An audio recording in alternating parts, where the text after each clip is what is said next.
Olá, meus amigos, graça e paz, que Deus abençoe ricamente você e toda a sua família. Você está no canal Falando de Cristo na Estrada, aqui no YouTube ou no Facebook, nossa página da Rádio Web Falando de Cristo na Estrada. Você pode ouvir a nossa rádio no www.falandodecristonaestrada.com. É o nosso site e ali tem o player para você ouvir hinos 24 horas. É um prazer novamente falar com você aí do outro lado. Eu de cá, você de lá, em minhas mãos a velha companheira, amiga Bíblia Sagrada, lâmpada para meus pés, luz para o meu caminho, a Santa Palavra de Deus, o nosso novo manual de estudo, abril, maio e junho, 90 dias, estudando Apocalipse 14, do verso 6 ao verso 12, mensagem para o tempo presente, para todos nós pregarmos a toda a humanidade as 3 mensagens de Apocalipse. Se você não me conhece, eu sou o Vanderlei Francisco, sempre comigo minha esposa, a dona Vilma.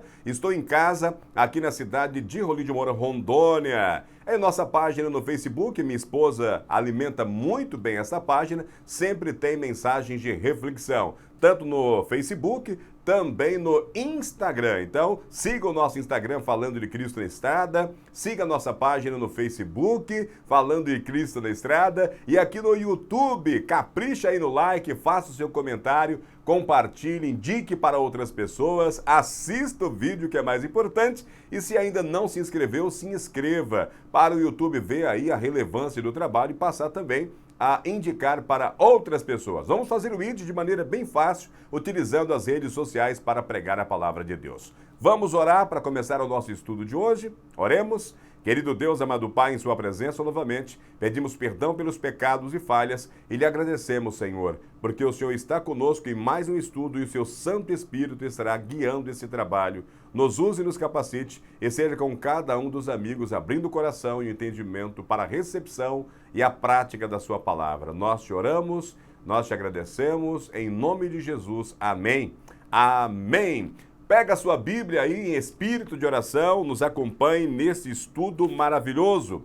Nós estamos falando sobre o Evangelho eterno. Verso para memorizar, aquele para a gente guardar, está aqui em Apocalipse 14, verso 6, que diz: Vi outro anjo voando pelo meio do céu, tendo um evangelho eterno para pregar aos que habitam na terra e a cada nação, tribo, língua e povo. Depois nós vamos entrar mais a fundo nesta mensagem, né? O que o primeiro anjo está falando, qual é a mensagem, qual é a importância dessa mensagem do primeiro anjo. Depois vamos estudar o segundo anjo, a segunda voz, o que ele está dizendo, qual é a advertência, o que significa, né? E também como aplica aos nossos dias. E por fim, nós estaremos estudando em breve a terceira voz, o terceiro anjo. Lembrando que anjo é mensageiro, tá? E esta convocação é feita para mim e para você. Nós somos esses anjos missionários responsáveis para pregar essa mensagem dos últimos dias. E pregar falando de Apocalipse, né? O Apocalipse é um livro de esperança, é um livro de graça. Todo o livro de Apocalipse tem essa beleza que fala de Cristo, que fala do seu plano de salvação. Agora, quando a maioria das pessoas pensa no último livro da Bíblia, Apocalipse, não pensa na graça. Muitas pessoas, a maioria, quando leem, né, folheiam o Apocalipse, não pensam na graça. Quando consideram a mensagem divina para os últimos dias, seus pensamentos se voltam para as bestas assustadoras, símbolos místicos e imagens estranhas, né? Parece que a única coisa que ela consegue conter, né, são essas imagens, esses símbolos, que é apresentado sim aqui no livro de Apocalipse. O Apocalipse tranquiliza pessoas, mas também assusta, o que é lamentável. E por que é lamentável? Porque o livro está cheio de graça, o livro está cheio de esperança. Amém? Em meio às bestas assustadoras e alertas de perseguição à frente, Deus nos dá razões para nos alegrarmos na sua salvação. O livro de Apocalipse, ele vai nos dar razões para se alegrarmos na salvação que vem de Deus, de graça para todos nós, né? Então, nós devemos olhar para o Apocalipse com outros olhos. né? Sermos mais receptíveis à sua mensagem. Eu já conversei com pessoas que morrem de medo no livro de Apocalipse, tá? Mas vamos aliviar esse medo. Apocalipse capítulo 1, verso 1 ao verso 3 e Apocalipse 14, verso 6. Nós vamos ler essas duas passagens aqui para começar o nosso estudo. E a pergunta é, por que essas duas passagens não falam apenas sobre destruição, mas também sobre o Evangelho Eterno? Eu respondi que a essência do Apocalipse e do Evangelho Eterno é a salvação e o perdão de Jesus, né? Então vamos ler aqui Apocalipse capítulo 1, do verso 1 ao verso 3. Olha como que começa o livro de Apocalipse para você perder o medo. Revelação de Jesus Cristo. Olha que maravilha de início, né? Revelação de Jesus Cristo, a qual Deus lhe deu para mostrar aos seus servos as coisas que brevemente devem acontecer. E pelo seu anjo as enviou e as notificou a João, seu servo, o qual testificou da palavra de Deus e do testemunho de Jesus Cristo e de tudo o que tem visto. Agora, olha essa bem-aventurança aqui, tá? Essa eu quero dividir com muito carinho com você. Olha só, bem-aventurado aquele que lê e os que ouvem as palavras desta profecia e guardam as coisas que nela estão escritas, porque o tempo está próximo. Vou repetir essa bem-aventurança. Bem-aventurado aquele que lê e os que ouvem as palavras dessa profecia e guardam as coisas que nelas estão escritas, porque o tempo está próximo. Amém? Começa muito bem ou não começa? Tem uma mensagem de esperança ou não tem? Claro que tem. E o Apocalipse 14, verso 6, que é o tema que nós estamos estudando aqui, começa aqui no verso 6 e vai até o verso 12, né? Diz assim, e vi outro anjo voar pelo meio do céu e tinha o evangelho eterno para proclamar aos que habitam sobre a terra e a toda nação e tribo e língua e povo. Amém. Então, o Apocalipse é todo sobre Jesus, né? Glória a Deus, tirou o seu medo aí, aleluia por isso. O livro de Apocalipse não é para te assustar, né? Ele é todo sobre Jesus. É a sua mensagem ao seu povo e aplica-se em especial à sua igreja nos últimos dias. Eu estou dizendo para você que as mensagens apocalípticas é para ser aplicada ao nosso tempo.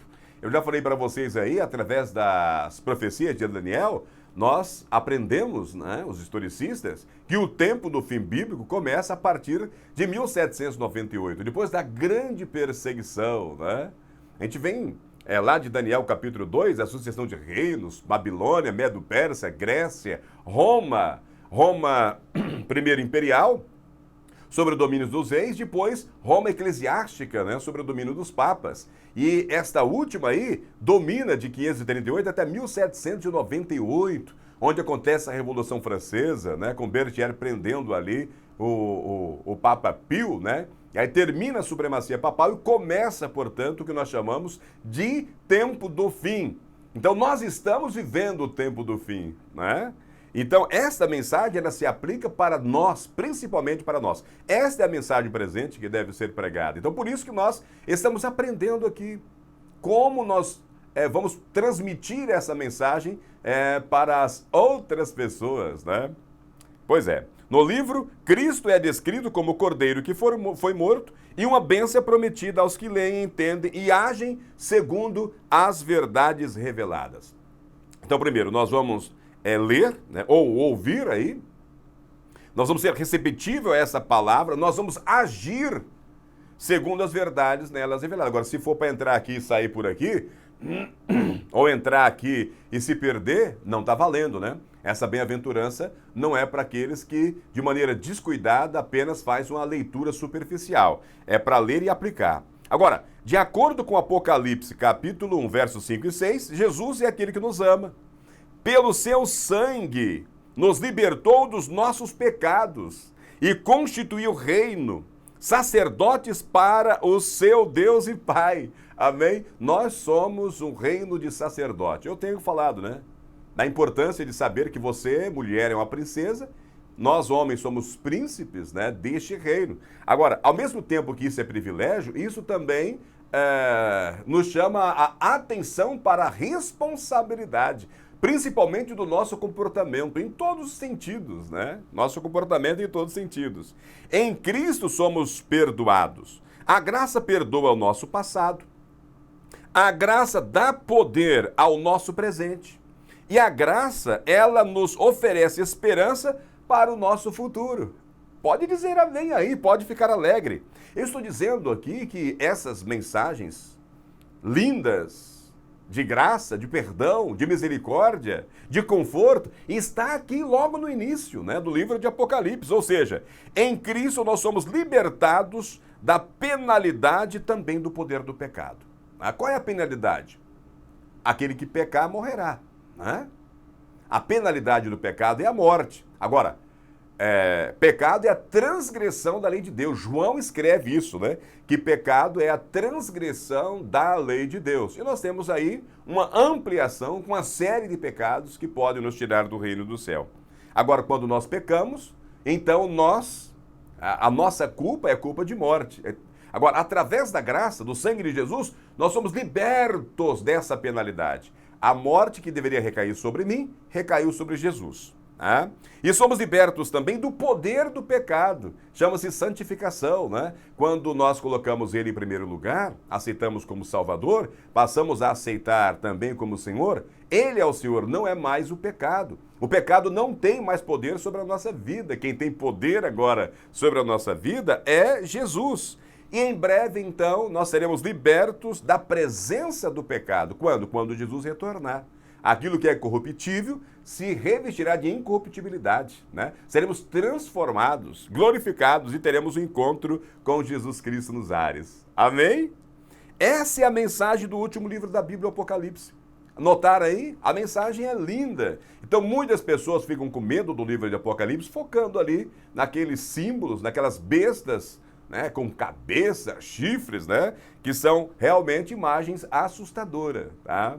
Mas o que o livro quer dizer é que é um livro de esperança, cheio de graça, cheio de misericórdia.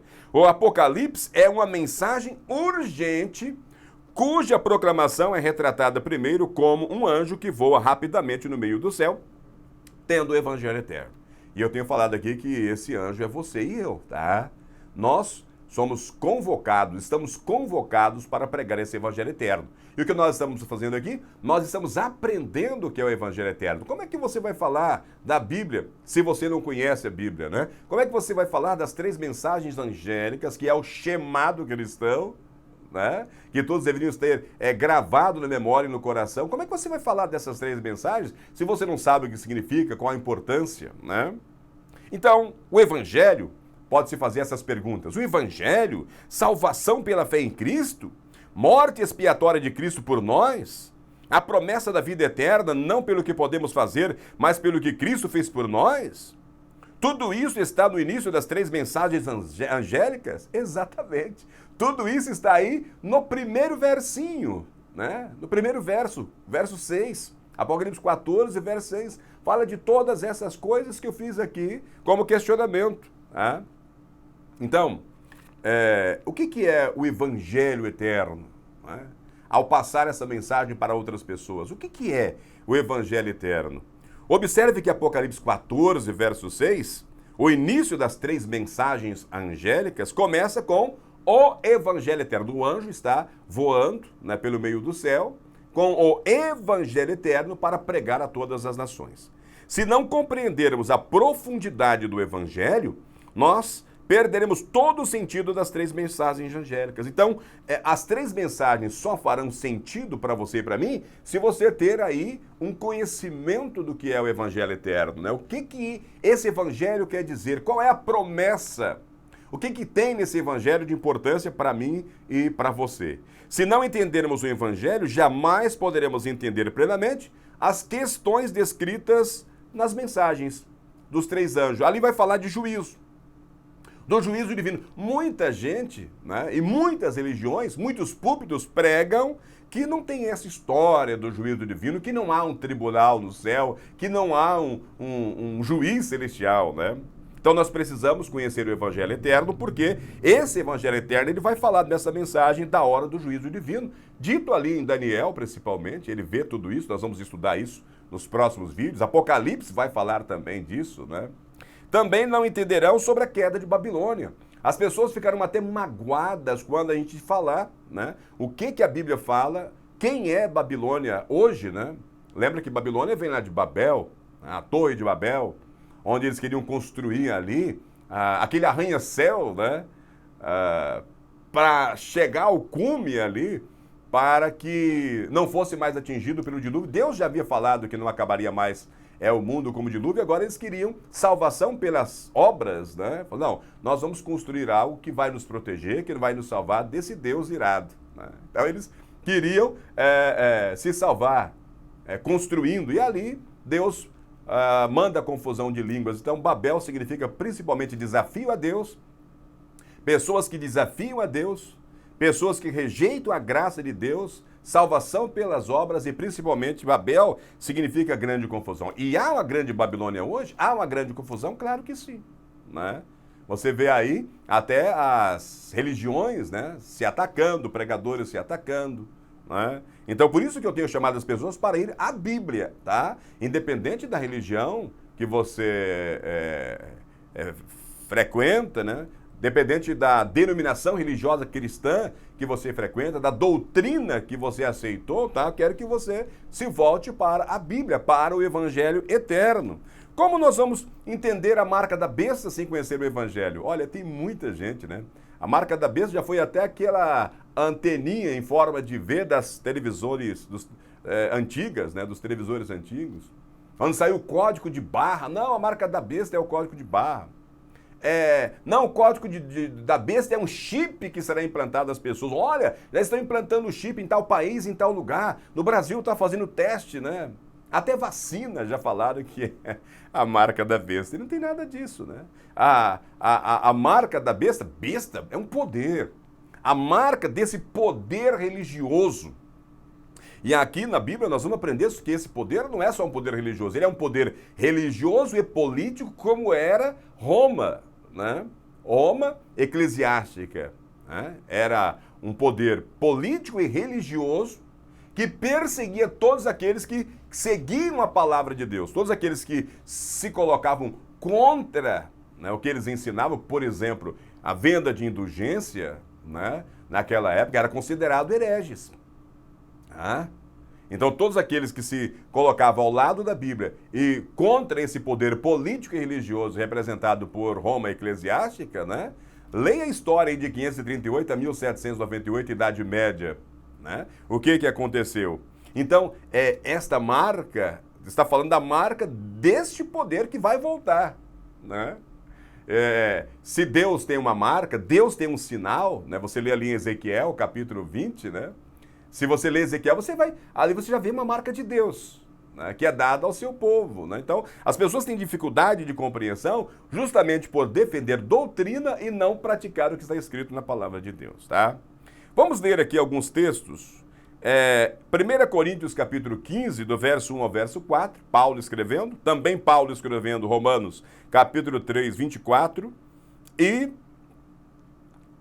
Romanos capítulo 5, versos 6 e 8, 3 textos de Paulo. Como que o evangelho eterno é apresentado nesses textos? Agora, que grande esperança é oferecida para nós, né? Eu citei aqui, por meio da morte e ressurreição de Cristo, ele morreu por nossos pecados e a fé em seu sangue nos justifica e nos liberta do pecado. Assim nós temos a esperança de termos uma vida eterna, tá? E por que isso é importante? Porque tem muitas pessoas que acreditam, para mim não tem mais solução, né? Já fui longe demais. Então, nós estamos falando aqui do escritor desses textos, que é o apóstolo Paulo, né? O apóstolo Paulo, ele era um perseguidor de Cristo. Nós acreditamos que o apóstolo Paulo até participou de perseguição, espancamento e até de morte de cristãos, né? Aliás, quando ele teve um encontro com Jesus, ele estava naquela estrada de Damasco levando documentos para prender cristãos. E ele tem esse encontro com Jesus. Imediatamente ele passa a fazer o que Jesus pede e brevemente você vai ter aí um Saulo de Tarso, recebendo o nome de Paulo agora, o pregador dos gentios. E é um dos responsáveis por esparramar o evangelho eterno de salvação para o maior número de pessoas. Paulo foi em lugares que a gente, né, fala, olha, eu não conseguiria ir, né? Em barcos, de a pé, enfrentou naufrágio, foi preso, açoitado, né? Você leia as histórias de Paulo. Então, o relato que eu vou estar passando para você aqui foi escrito, claro, inspirado pelo Espírito Santo. Agora, um homem que era perseguidor do povo cristão, e Jesus fala, olha, se você está perseguindo o meu povo, se você persegue o meu povo, está perseguindo a mim. Então, um homem que perseguia Jesus passa a ser o maior defensor de Jesus e do cristianismo e é usado pelo Espírito Santo, né? Então, se eu estou falando para alguém aí que tem medo de Jesus, não precisa ter medo de Jesus. Deus é amor, tá? Jesus é amor, o Espírito Santo é amor e Ele quer te salvar. Seja qual for a sua condição pecaminosa, venha como você está, mas você não vai permanecer como você chegou ao cristianismo. Por quê? Porque haverá uma transformação quando você aceita que o Espírito Santo te transforme. E eu estou falando aqui com toda experiência, tá? Estou falando aqui com experiência de Paulo, né? Então, 1 Coríntios, capítulo 15, do verso 1 ao verso 4, ele diz, também vos notifico, irmãos, o evangelho que já vos tenho anunciado, o qual também recebestes, e no qual também permaneceis, pelo qual também sois salvos, se retiveres tal como vô-lo tenho anunciado. Se não, é que crestes em vão, porque primeiramente vos entreguei o que também recebi. E o que ele entregou para eles e que também ele recebeu, que eles deviam permanecer e praticar? Olha isso aqui. Que Cristo morreu por nossos pecados, segundo as Escrituras. Paulo está citando aqui a Bíblia do Antigo Testamento, a Bíblia que ele tinha, e que todos os evangelistas, apóstolos e o próprio Jesus tinha, era o Antigo Testamento. E no próprio Antigo Testamento, tudo apontava para Jesus, para o ministério de Jesus, né, como Cordeiro, né, já falava da sua ressurreição. Daniel é clássico nisso, né? A profecia das 70 semanas, 69 semanas mais uma, e no meio dessa última semana ali acontece o batismo de Jesus, o ministério, a morte de Jesus, né? Então ele falou, eu recebi, eu passei para vocês. Creiam nisso, que Cristo morreu por nossos pecados, segundo as Escrituras, e que foi sepultado, e que ressuscitou ao terceiro dia, segundo as Escrituras. E nós temos talvez mais luz do que eles, porque nós estamos com a Escritura aberta aqui há muito tempo, com toda a facilidade do mundo para estudar. 1 Coríntios, capítulo 15, verso 1 ao 4, ele diz, sendo justificados gratuitamente pela sua graça, pela redenção que há em Cristo Jesus, a qual Deus propôs para propiciação pela fé no seu sangue, para demonstrar a sua justiça, pela remissão dos pecados dantes cometidos sob a paciência de Deus, para demonstração da sua justiça neste tempo presente, para que ele seja justo e justificador daquele que tem fé em Jesus. Amém, né? Amém. Paulo escrevendo, tá? E aqui no Paulo, terminando essa passagem aqui, em capítulo 5, Romanos 5, 6 a 8, Paulo escreve, porque Cristo, estando nós ainda fracos, morreu ao seu tempo pelos ímpios. Porque apenas alguém morrerá por um justo, pois poderá ser que pelo bom alguém ouse morrer. Mas Deus prova o seu amor para conosco, em que Cristo morreu por nós, sendo nós ainda pecadores, né? Olha, Jesus morreu por nós, Ele nos escolheu primeiro, Ele nos amou primeiro, sendo eu e você ainda pecadores. É muito fácil você fazer algo de bom para alguém que é bom, né? Alguém que fez algo de bom para você, ou que fez algo de bom para outra pessoa. Você fala, olha, essa pessoa fez uma coisa, ela tem um trabalho importante, ela faz algo de bom, eu vou ajudar. Agora, ajudar alguém que faz o mal, alguém que está em rebelião ali, né, contra o próprio Deus, quebrando os mandamentos de Deus, né? Aí é amor. É amor. Ele morreu por mim, eu estando ainda em pecado. Então, não, por isso que eu disse, não importa a condição que você está agora. Talvez esteja pregando, né? Aqui, nosso estudo é uma pregação para pessoas que têm problema de vício, né? Às vezes com cigarro, às vezes com bebida, às vezes com droga, às vezes com sexo, né? Às vezes estou falando para pessoa que por algum motivo tem roubado, né? E falar, já fui longe demais. Não, você não está longe da salvação, tá? É só você aceitar Jesus como seu Salvador, como Senhor de sua vida, né? Permitir que o Espírito Santo toque o seu coração, você entrará num arrependimento sincero, E depois da conversão, que é dar meia volta, permitir que Deus seja o Senhor, não mais essas coisas. E Ele vai te conduzir. Então você chega como está, olha como Paulo chegou, né? Ele teve um encontro com Jesus, uma situação de perseguindo o povo de Deus, pronto para matar, programando para assassinar o povo de Deus, mas depois que ele tem esse encontro com Jesus, ele é uma outra pessoa, uma nova criatura. Ele diz, já não sou eu mais que vivo, mas Cristo vive em mim. Cristo vai viver em você e você vai fazer as obras de Jesus. Vai praticar as boas obras. Você vai ser sal a levar sabor na vida das pessoas. Você vai ser luz. Tá? Então o Evangelho, para terminar o vídeo de hoje, o Evangelho é a notícia sobre a morte de Cristo por nossos pecados, sua ressurreição, seu amor e sua preocupação por nós. Este é o Evangelho eterno que nós estamos sendo convocados a pregar para as outras pessoas. Chega para você e fala, eu descobri algo maravilhoso. Eu descobri que Jesus morreu por mim, ainda eu sendo pecador. Né? Ele me ama de qualquer jeito. Então eu devo ir como estou, porque Ele vai me transformar em sua imagem, em sua semelhança. Né? Ele vai restaurar em mim isso. Então, pela fé em seu sangue derramado e no poder da ressurreição, somos libertos da penalidade, como eu já disse ali ainda agora, né? Que seria a morte, e também do poder do pecado. Paulo foi liberto do poder do pecado. Né? O pecado não tinha mais poder sobre a sua vida, ele vivia agora para fazer a vontade de Jesus. Os pensamentos de Paulo estavam imersos em Cristo. O Salvador era o centro de seu ensino, também da sua pregação. O Cristo crucificado redimiu da condenação e da culpa do passado. O Cristo ressurreto lhe deu poder para o presente. E o Cristo que voltaria lhe deu esperança para o futuro. Tanto é que ele falou, olha, eu estou terminando aqui a minha carreira. Eu fiz um bom combate, né? Agora eu vou aguardar o que me espera, o meu galardão, a minha coroa. Ele tinha a certeza da salvação pelo sangue de Jesus Cristo. Jesus venceu por nós. Agora, observe 4 pontos no texto de Romanos que eu li aqui. Primeiro, nós somos justificados pela graça. Tá? Este é o primeiro ponto. O Evangelho Eterno, ele vem dizer disso. É a principal mensagem, tá? Nós somos justificados pela graça. Segundo ponto, a graça é uma declaração de justiça de Deus. Tá? Por quê? Porque a lei, ao quebrar a lei, você peca. João diz isso. Pecado é a transgressão da lei. Ah, pecado é a transgressão da lei. E todos aqueles que pecar, morrem. Né? Então a penalidade do pecado é a morte.